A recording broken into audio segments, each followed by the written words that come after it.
This week, we're in St. Louis with Jayson Tatum. You nervous? All right, you should be. One of the best players in the NBA. I'm not anybody else. I don't want to be anybody else.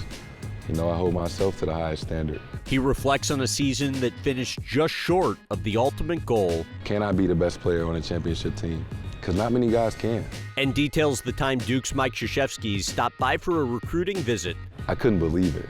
Like, Coach K came to U-City, like he came to my house, like this little-ass house. The Celtics star also remembers the challenges he faced as a child. I walked up and she just started bawling, and I seen that we had 30 days to get out. Opens up about his relationship with his dad. I was scared of him, and he would like grab me by my shirt and pin me up against the wall. And shares how his perspective changed when he became a father himself. He motivates me to be the best player, the best father, the best role model that I can be. Plus, we go to Boston, where Deuce steals the show. Who's your favorite basketball player? Daddy. All that and more right here on In Depth. Do the handshake.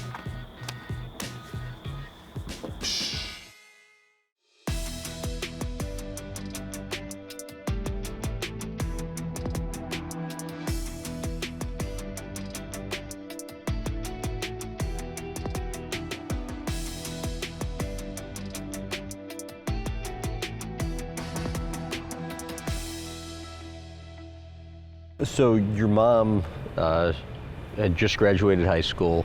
Her and your dad had broken up, only for her to realize that she was pregnant. Explain the sacrifices that she made just in terms of opportunities given up to always be there for you. She was a kid when she had me. So she was a kid raising a kid. And going through those tough times, those struggles, you know, made us closer. Knowing how hard that she worked to make ends meet and make sure that I had everything that I needed. You know, still graduating college, getting her master's, her doctorate, her law degree. And it's incredible to think that she did all of that, you know, while living, you know, check to check. And you would go to class with her often, right? I would go to class with my mom all the time. Undergrad was better. Okay. Law school was a little boring for me. I remember like grabbing McDonald's and a coloring book or something and, you know, having to be quiet for 2 hours, you know, so she could, you know, sit there and listen. Yeah, he hated it, and he would come home and he would tell me all the time, I gotta go to the league because I don't want to do this. And I'd be like, well, you better figure it out. At 11 years old, I knew that I was going to do everything in my power to make it to where I am because I didn't want my family to struggle anymore. What did your mom do for heat or warm water for baths or light in the evenings? In the times that we didn't have heat, she would have to open the oven. I didn't have a bed for a while, but it was so cold in the house that we would sleep together with the blankets and stuff. What do you remember when the house was foreclosed? I remember getting groceries out the car and walking up. My mom went up first, and I remember she dropped the groceries, and I was like, "Mom, what's wrong?" And I walked up, and she just started bawling, and I seen that we had 30 days to get out. And you guys got through that how? Man, rest in peace to her friend. Melanie was her friend that she went to law school with. She brought over a $10,000 check. She was saying that, you know, God had spoke to her and said that, you know, she just felt like that we needed it. Oh, he told everything, didn't he? She gave it to me. I was in disbelief. And we got to keep our house. That was the one time that I thought, I'm not going to be able to fix it this time. I believe you're a first grader at the time. The teacher asks you what you want to be when you grow up.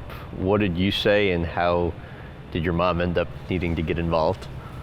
Yeah, because I went to a private school in Clayton.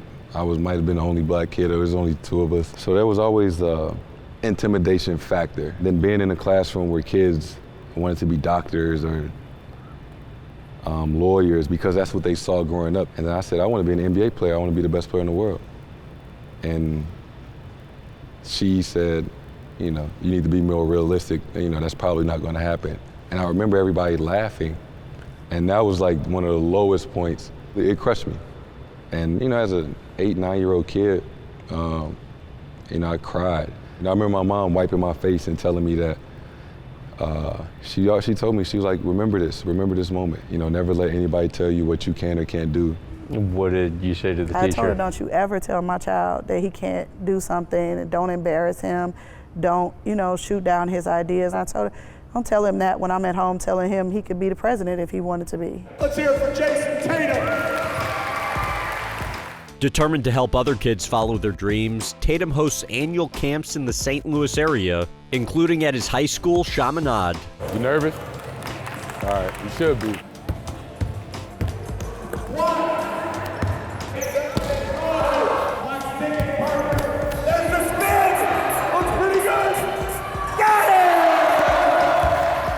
But it's the free camp for inner-city kids at the Wool Recreation Center that holds special significance. Tatum grew up playing there, and in 2019, his foundation paid for a brand new court that now bears his and son Deuce's names. You know, this is like my favorite camp to do because these kids are the most passionate, the most, extremely grateful for this opportunity.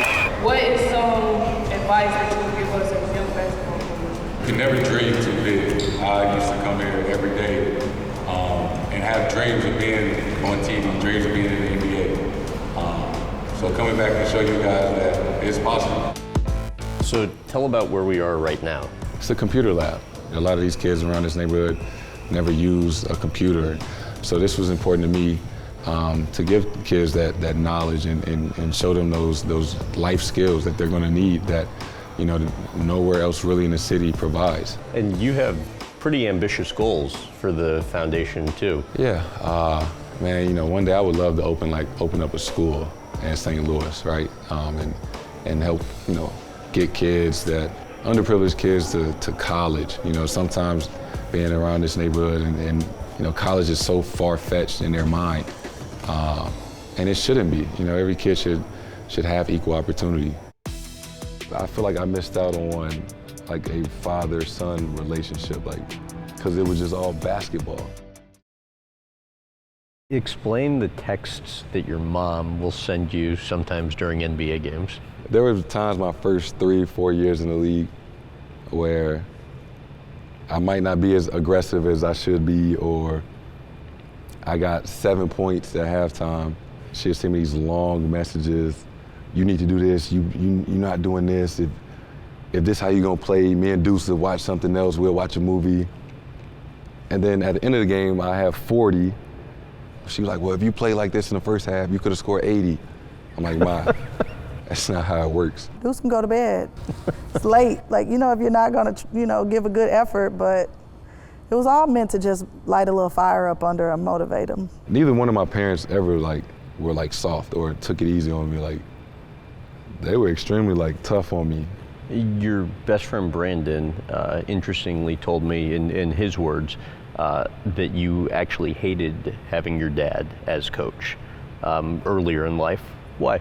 I feel like I missed out on a father-son relationship. Me and my dad only ever went to games or practice and to get haircuts. We didn't go to amusement parks.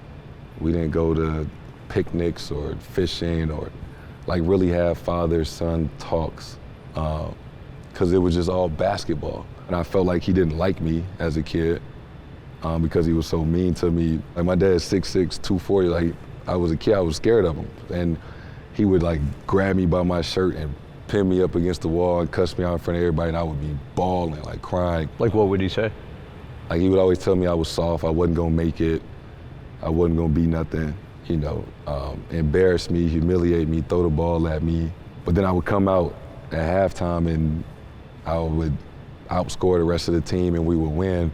So in his mind, he needed to push my buttons to get me to a certain point.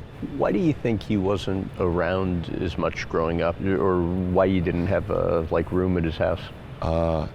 Just because, he didn't have the best example growing up.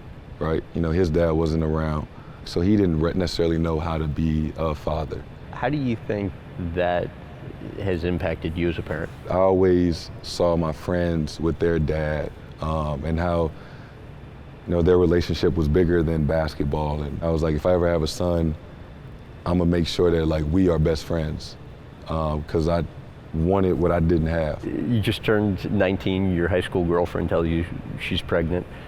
What's your reaction? I was selfish at first, honestly. I was more worried about getting drafted than I was about being a dad because My whole life I dreamed about going to NBA, and the best day of my life was 2 months away. I thought that if teams knew I was about to have a kid, they were gonna think I wasn't focused and that they wouldn't pick me. So I was terrified. I didn't want anybody to know. So I remember I told Brad Stevens, like, I remember we were on a plane and one of the trainers knew, and he was like, have you told Brad yet? I was like, no, why I need to tell Brad? He was like, well, isn't she due like next week? I'm like, yeah.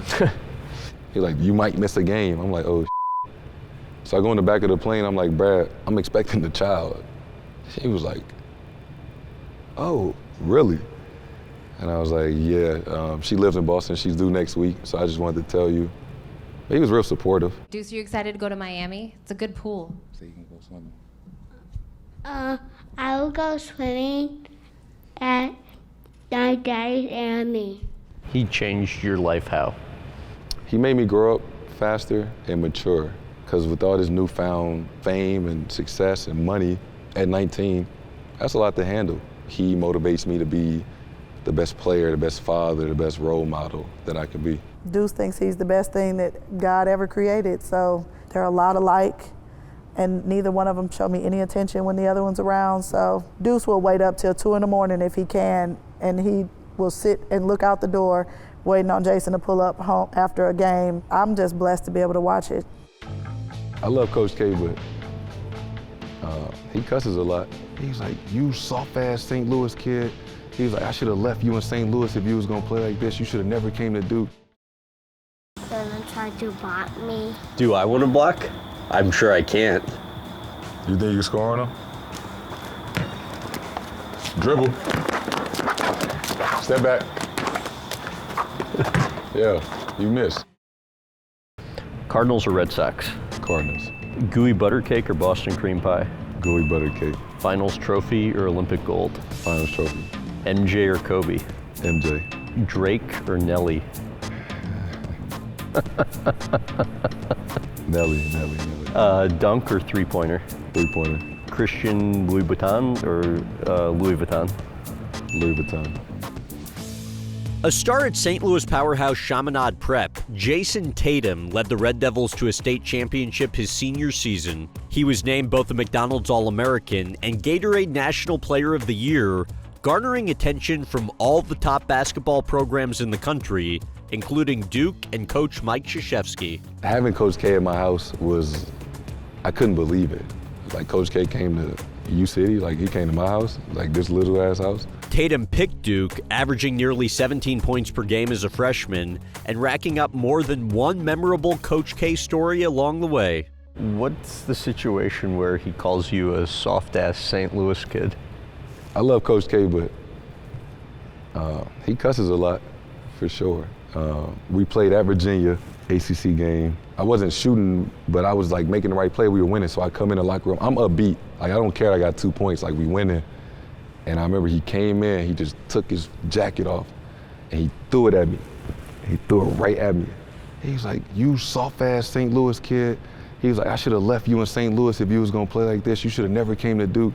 But then I scored like 28 points in the second half, and we ended up winning. After the game, he was like, "Do I gotta cuss you out every halftime?" I was like, "Coach, don't do that no more." Tough love once again prepared him for the next level.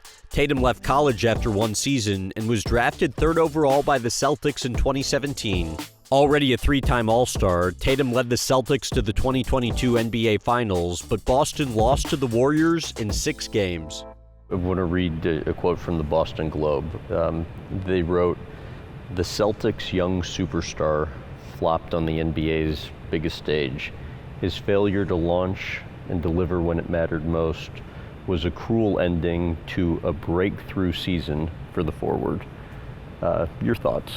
My mom always told me that, would you rather be the guy that they never talk about, or they always talk about whether you do something good or bad? I would much rather be the person that they always talk about. I averaged 22.7 rebounds and 7 assists. For anybody else, that would have been, a hell of a series. But, I'm not anybody else. I don't want to be anybody else. I hold myself to the highest standard. It was really hard to watch, knowing the pain he played through for the entire playoffs and even before. Like his wrist had been bothering him. I mean, we don't get to the finals without Jayson Tatum. My mom think I'm the best player ever, and so, you know, do I have to be better in that situation? 100%. And will I be better? Yeah. Getting to the finals is hard. It's extremely hard. And getting there and losing is the worst feeling ever. You said once there have been times where I questioned, am I the right person to kind of lead a group like this? Explain that. At the beginning of this year, I kind of felt that way. I was 23, playing for the biggest franchise in the NBA, with the expectations of being the best player, being the best leader, being the best teammate, and being a guy that can take a team to a championship. We were like 4 games under 500, and it was just like the toughest start to a season that I've had. You think about, can I be the best player on a championship team? Because not many guys can. And, you know, it's only the best of the best of the best. But that's what I aspire to be. Why did you always tell your mom you wanted to be like Kobe? It was just something about him. You know, from the first time I saw him play, watched him on TV, I just fell in love with him and his game. The way he moved and, you know, the things that he did on the court. It was like art to me. His then ESPN show, Detail, comes out when you're playing the Cavs in the conference finals and a segment's done on you. If I'm Jayson Tatum, I'm looking at ways to improve my game. Where I could get better is the opportunities to catch and shoot. How does that affect you? Kobe could have said anything about me and I would have been like ecstatic just because he was speaking about me.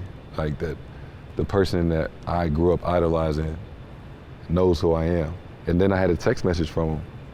You know, he was like, hey, what's up, this is Kobe. In the summertime, when you're in LA, reach out, we can get in the gym. And I was like, somebody gotta be with me. Like, this can't be real. The first time I went to LA, I texted him as soon as the wheels touched the ground. So I went to his office. We talked about the season, things I want to work on. And then we worked out one time in LA. And that was top 3 best days of my life. Really? Easily.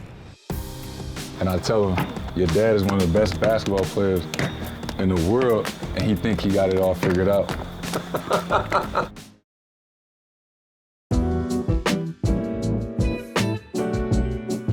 So, your mom and your stepdad just got this place. You're going to be just down the block. How's stuff going with the new house? Honestly, I have no idea. I'm gonna be totally surprised because I said I don't want to see anything until it's finished.